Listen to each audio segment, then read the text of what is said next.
9/7 इस वीडियो में mesh analysis का एक ऐसा प्रॉब्लम सॉल्व करने वाला है जिसमें एक करंट सोर्स है। अब जब भी तुम्हारे सामने एक मैश एनालिसिस का प्रॉब्लम रखा जाता है, तुम्हें सबसे पहले ये देखना है कि उस मैश एनालिसिस के प्रॉब्लम में कितने मैशेज है, मतलब बेसिकली कितने डब्बे हैं। मैशेज मतलब बेसिकली क्लोज लूप्स। तो यहाँ पे ये प्रॉब्लम हमें दिया गया है, तो लेट्स अज्यूम कि ये मैश 1 है, ये मैश 2 है और ये मैश 3 है।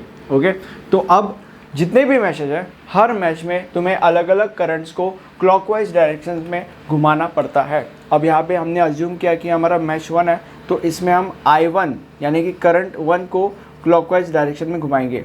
हमने अज्यूम किया कि ये हमारा मैश 2 है, तो इसमें हम I2 को क्लॉकवाइज डायरेक्शन में घुमाएंगे और इसमें हम I3 को क्लॉकवाइज डायरेक्शन में घुमाएंगे। अब अगर ये एक नॉर्मल मैश एनालिसिस का क्वेश्चन होता था, तो क्योंकि 3 मैशेज है, 3 इक्वेशंस हम लिखते थे एंड 3 इक्वेशन 3 अननोन वाला केस होता था एंड हम कैल्सी में डालते थे एंड आंसर निकालते थे। बट क्योंकि एक मैश में करंट सोर्स है और जब एक मैश में करंट सोर्स होता है तब उस मैश के लिए इक्वेशन नहीं निकाला जाता, उस मैश का डायरेक्टली आंसर आता है। मतलब अगर इस मैश के लिए करंट सोर्स है तो इसके लिए हमें इक्वेशन नहीं निकालना पड़ेगा, हमें इसके लिए डायरेक्ट आंसर मिल जाएगा। कैसे मिलेगा मैं आपको बताऊंगा। हमें इक्वेशन इन दोनों के लिए निकालना पड़ेगा, ठीक है। सबसे पहले इसके ऊपर आता है, यहाँ पे मैं लिखता हूँ फॉर मैश 2, राइट। अब यहाँ पे मैं लिखूंगा I2 = 1। क्यों लिखा मैंने इसीलिए लिखा क्योंकि जो हमारा I2 है वो ऐसे घूम रहा है, राइट, और जो 1 का डायरेक्शन है वो भी ऐसा है, मतलब बेसिकली दोनों सेम ही डायरेक्शन में जा रहा है, इसीलिए मैंने I2 = +1 लिखा। अगर I2 ऐसे जा रहा होता था और 1 ऐसे जा रहा होता था तो मैं -1 लिखता था, राइट। आगे बढ़ते हैं। अब मैश 2 के लिए हो गया। अब जैसे कि मैंने बोला था कि इन दोनों के लिए हमें इक्वेशंस निकालने पड़ेंगे, सो मैं यहाँ पे लिखूंगा अप्लाइंग KVL टू मैश 1, ताकि हम I1 को घुमाएंगे और I1 मैश के लिए इक्वेशन निकाल सकेंगे। अब यहाँ पे मैश 1 के लिए इक्वेशंस हम कैसे निकालेंगे, उस फॉर्मूले के मदद से।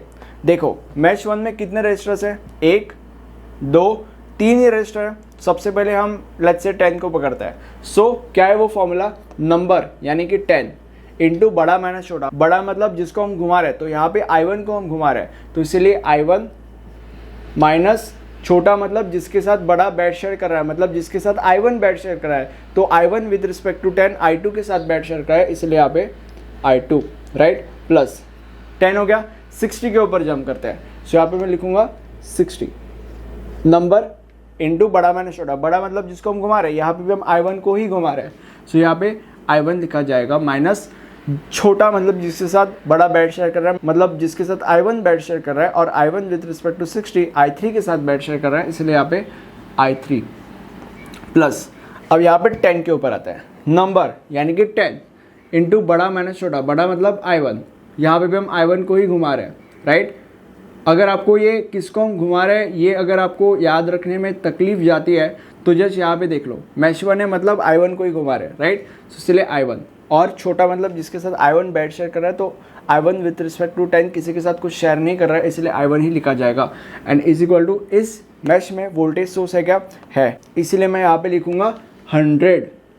अब यहाँ पे मैंने +100 ही क्यों लिखा, क्योंकि ये जो हमारा I1 है वो ऐसे घूम रहा है, राइट। सो यहाँ पे छोटा डंडा मतलब माइनस होता है, बड़ा डंडा मतलब प्लस होता है। तो अगर ऐसे घूम रहा है तो माइनस से होकर के प्लस से होकर के आगे गया, तो आखिरी में जिस साइन से होकर के आगे गया था वो साइन वहाँ पे आता है, तो आखिरी में प्लस से होकर के आगे गया था, इसलिए +100। ओके, सॉल्व कर किया जाएगा इसको। 10 I1 minus 10 I2 plus 60 I1 minus 60 I3 plus 10 I1 is equal to 100, ठीक है। अब इसको सारे के सारे I1 के terms, that is 10 70 and 80, so 80 I1, I2 के टर्म्स दैट इज -10 एंड -10 ईयर, एंड I3 के terms that is -60 I3 is equal to 100, right. अब यहाँ पे इसको सबसे पहले इक्वेशन नंबर 2 देता है। अब इसका वैल्यू हम इसके अंदर सब्स्टिट्यूट करेंगे, सो सब्स्टिट्यूटिंग इक्वेशन 1 इन इक्वेशन 2।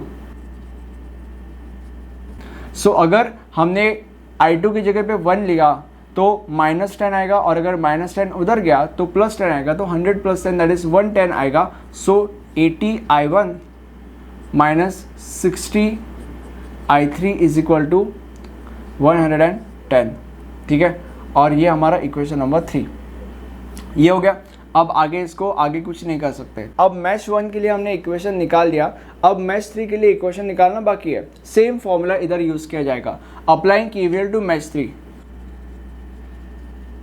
अब यहाँ पे क्योंकि हम मैश 3 में केवीएल अप्लाई कर रहे हैं इसलिए हम I3 को घुमाएंगे, राइट। 3 के लिए इक्वेशन निकाल रहे हैं तो I3 को घुमाना पड़ेगा। तो अभी सबसे पहले मैश 3 में कितने रजिस्टर्स है, 1 और 2 ही है, तो सबसे पहले 60 को पकड़ते हैं। सो 60 इंटू बड़ा माइनस छोटा, बड़ा मतलब जिसको हम घुमा रहे हैं तो I3 को हम घुमा रहे हैं। So I3 minus I3 with respect to 60 I1 के साथ बैड शेयर कर रहे हैं तो I1 and plus 20 I3 minus I2 and is equal to, अब यहाँ पे वोल्टेज सोर्स है क्या, हाँ है, तो मैं यहाँ पे मैं लिखूंगा -50। अब यहाँ पे देखो, अब यहाँ पे जो I3 है वो ऐसे जा रहा है तो प्लस से होकर के माइनस से होकर के आगे जा रहा है, तो आखिरी माइनस से होकर के आगे गया था इसलिए मैंने यहाँ पे -50 लिखा। सॉल्व किया जाएगा, that is 60 I3 minus 60 I1 plus 20 I3 minus 20 I2 is equal to -50। I1 के सारे टर्म्स दैट इज -6 I1, यहाँ पे 60 आएगा, I guess 60 I1 -60 I1 and I2 के सारे terms that is -20 I2 and I3 के सारे terms that is 60 plus 20 that is plus 80 I3 is equal to -50। अब सब्स्टिट्यूट किया जाएगा I2 इन दिस। सबसे पहले इसको हम इक्वेशन नंबर 4 दे देंगे, सब्स्टिट्यूटिंग 1 इन 4। अब यहाँ पे I2 की जगह पे अगर 1 डाला तो -20 आएगा, और अगर -20 उधर गया तो -50 प्लस 20 आएगा, और -50 प्लस 20 -30 आता है, तो it would be -60 I1 plus 80 I3 is equal to -30, और ये हमारा इक्वेशन नंबर 5 आया। अब यहाँ पे ध्यान से देखो, 2 इक्वेशंस 2 अननोन्स, कैल्शियम में डालो, आंसर निकालो। तो हमारा कैल्शियम मेनू में जाएंगे, उसके बाद इक्वेशन एंड फंक्शन, उसके बाद 1 and 2। अब यहाँ पे इक्वेशन नंबर 3 में 80 I1 है, उसके बाद -60 है, उसके बाद 110 एंड देन उसके बाद -60, उसके बाद 80 एंड उसके बाद -30। क्या आंसर आता है? 2.5 एंड 1.5।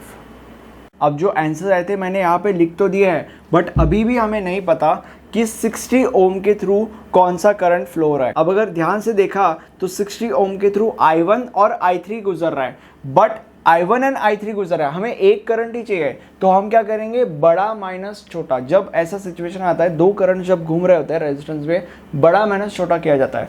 सो यहाँ पे बड़ा कौन सा है, I1, और I3 छोटा है, तो हम क्या करेंगे, I1 minus I3। The current flowing through 60 ohm resistor is I1 minus I3।